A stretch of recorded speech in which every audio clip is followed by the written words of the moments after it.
la guerra y voy a comenzar mencionando que durante el gobierno de Augusto B. Leguía de 1919 hasta 1930, el Perú atravesó un proceso de reformas educativas que, si bien ampliaron la cobertura y reorganizaron el sistema educativo nacional, también estuvieron profundamente marcadas por el autoritarismo, la influencia extranjera y la exclusión cultural.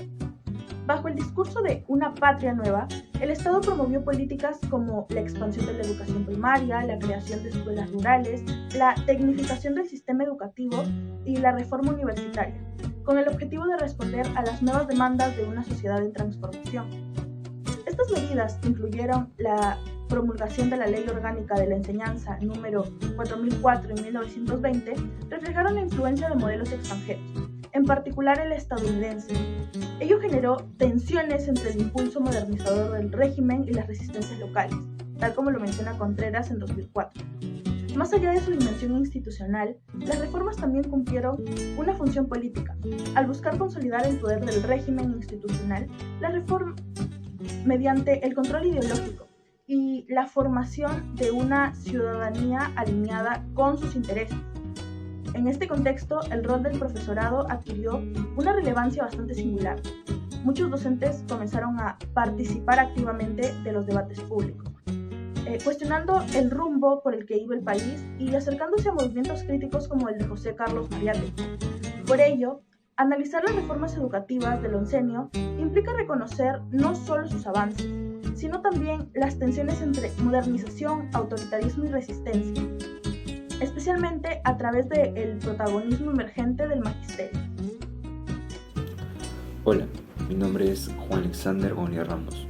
Durante el periodo de Augusto Leguía entre los años 1919 y 1930, el profesorado empezó a tomar un rol muy importante en el ámbito político y en el ámbito social del Perú. Durante este periodo, Augusto Leguía propone proyectos de modernización al Perú, pero muchos profesores dan a conocer su opinión hacia dónde estaba llevando realmente Leguía al Perú.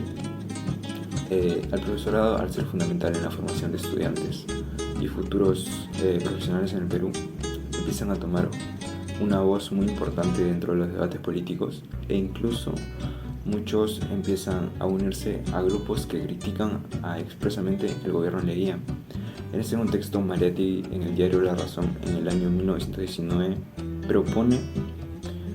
critica hacia Leguía, su gobierno, por tener un discurso muy engrandecedor, pero al tener una estructura oligarca, y también critica su dependencia al capital extranjero.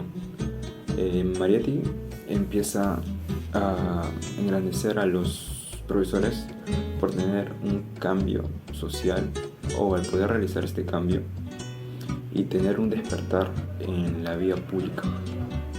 Quien les habla es Adriana Hurtado. Durante este periodo, Leguía impulsó reformas como la expansión de la educación primaria, la creación de escuelas técnicas y la reforma universitaria de 1919.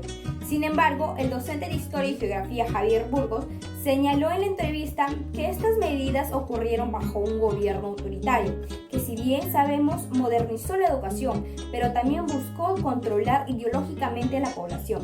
Además, el profesor hace mención que hubo una fuerte influencia de Estados Unidos, que evidencia que estas reformas respondían no solo a intereses nacionales, sino también a estrategias internacionales para frenar ideologías como el comunismo. Por ello, aunque hubo avances de cobertura educativa, estas reformas deben analizarse críticamente como parte de un proyecto político que consolidó el poder de Leguía y aumentó dependencia externa del país. Mi nombre es Tatiana Bricelli Guevara Díaz. Durante el oncenio de Augusto Leguía, uno de los ejes centrales de su proyecto modernizador fue la reforma educativa, especialmente orientada a expandir la presencia del Estado en zonas rurales y atender a poblaciones históricamente excluidas, a través de políticas impulsadas desde el Ministerio de Educación y respaldadas por la Asamblea Constituyente de 1919. Se promovió la creación de escuelas rurales, la capacitación de maestros y la difusión del castellano como lengua de instrucción, en un intento por integrar a las comunidades andinas al proyecto nacional, estas reformas respondían tanto a una necesidad interna de cohesión social como al deseo de construir una nueva patria, más homogénea y alineada con ideales de progreso. Si bien el objetivo fue incluir a los sectores marginados en el sistema educativo, la implementación tuvo limitaciones, especialmente en cuanto a infraestructura, formación decente, adecuada y respeto por las lenguas y culturas originarias. Como señala de Gregory, la política educativa del oncenio marcó un intento temprano por expandir la presencia del Estado en el interior del país. Mi nombre es Camilo Urbiola. En síntesis, durante el gobierno de Augusto B. Leguía se impulsaron reformas educativas que ampliaron la educación primaria y crearon escuelas rurales y modernizaron el sistema.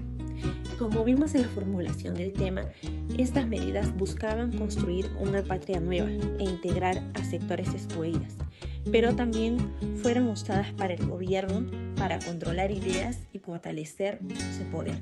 Como se menciona en la búsqueda de información, José Carlos Mariate, en el diario La Razón, muestra cómo algunos profesores empezaron a criticar al régimen y a participar en los debates del país. Además, Carlos Iván de Gregory muestra una visión positiva de las reformas, mientras que la entrevista al profesor Javier Ispe nos da una mirada crítica al señalar que estas reformas también sirvieron para imponer ideas del gobierno y controlar a la población. Hoy estos temas siguen siendo importantes. Aún existen desigualdades educativas, sobre todo en zonas rurales. A veces las decisiones en educación no responden a las verdaderas necesidades de un país.